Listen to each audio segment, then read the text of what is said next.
lot more big plays, and he said, it's up to me this year to be better. I'm just curious what you've seen from him. I've seen a lot of improvement. I mean, he's a guy that's always on the field working. He's gotten so much better in the pass rush. He's an athletic kid. It's great seeing him embrace his role on the team, grow into his personality on the team.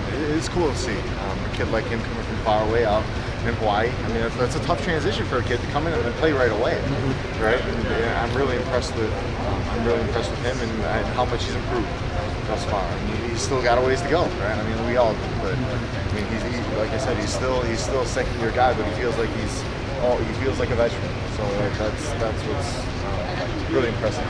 Is there any mental challenge playing a non-conference game again after you've just come off a Big Ten victory? I mean, you just have to approach it like the same way. I mean, you approach games the same way. You don't try and get yourself too psyched up over certain games. You don't try and get too lackadaisical during them. You're trying to approach them the exact same way every single week. It's not like you want to have more intensity in a given week because you don't want to overhype yourself. You don't want to underhype yourself. You want to be disciplined, locked in, and also motivated and ready for the game within your bounds. Looking ahead to this Army game, how big is just discipline going to be, especially for maybe some of the guys behind you who are accustomed to pinning their ears back and trying to cause havoc? Is that something you can do against these guys, or is it going to be helmet on helmet assignment football this week? I mean, I want to say that you definitely have to be cognizant of your assignment. I've been saying, like, these are the best of the best. This is the best this country has got, right? Like, we're playing the best guys.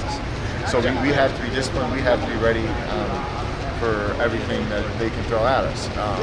And hopefully that can open us up for situations where we can pin our knees back, make plays, whatever it may be. However, it's so much more important that we're assignment sound this week, so you're correct about that. And then Coach Leonard mentioned you guys started preparing for these guys back in the spring.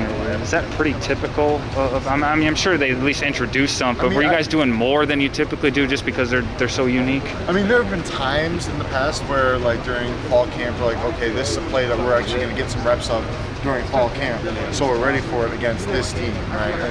And it's never been to quite this extent, obviously, because Army is such a special type of offense, a good group, right? A solid group of athletic guys, athletic linemen, but a different type of team, right? So you have to essentially prepare in a different way for them. Do you like the matchups as a front seven that's lead the nation and run defense against a team that doesn't like to throw the ball? I mean, do you guys feel like this is a good matchup for you guys, just the way you guys stop the run and can put them in a lot of uncomfortable third and longs? I mean, honestly, Army's an uncomfortable matchup for any team. Like, when you watch them, it's not something that you see. I can't say that I love the matchup, but I'm excited for the opportunity. I mean, right, because they're a good team. And it's something different, right? And I love having chances to do something different. So. And then two teams that obviously love to run the football. Do you kind of envision this being the grittiest, slowest game of the season? I mean, we expect it to be a dogfight, whatever word you want to put on it, right? Like, it's going to be grimy. Yeah, I mentioned one thing to watch, maybe cut blocks from Army. Do you see that too? And just maybe with that too, what's just the hardest thing in terms of stopping the run? Like, is there like a first run option that you have to stop first before you put down the ball? Oh, absolutely. I mean, when you think about the triple option, they have three options. That's why they call it the triple option. So they have even more than that sometimes. Right? Like, it's kind of crazy some of the things that they do. And like as I said, you have to be cut blocks. So that's something that you definitely have to be prepared for and be ready for, because those are different types of challenge for us. I mean, you see a little bit of it in the Big Ten, but not a whole heck of a lot. So we just gotta be ready for it. Kind of play with our hands. Be athletic when we see that kind of thing. Make sure we're able to sprawl and maybe not be quite as aggressive and forward thinking and more assignments on.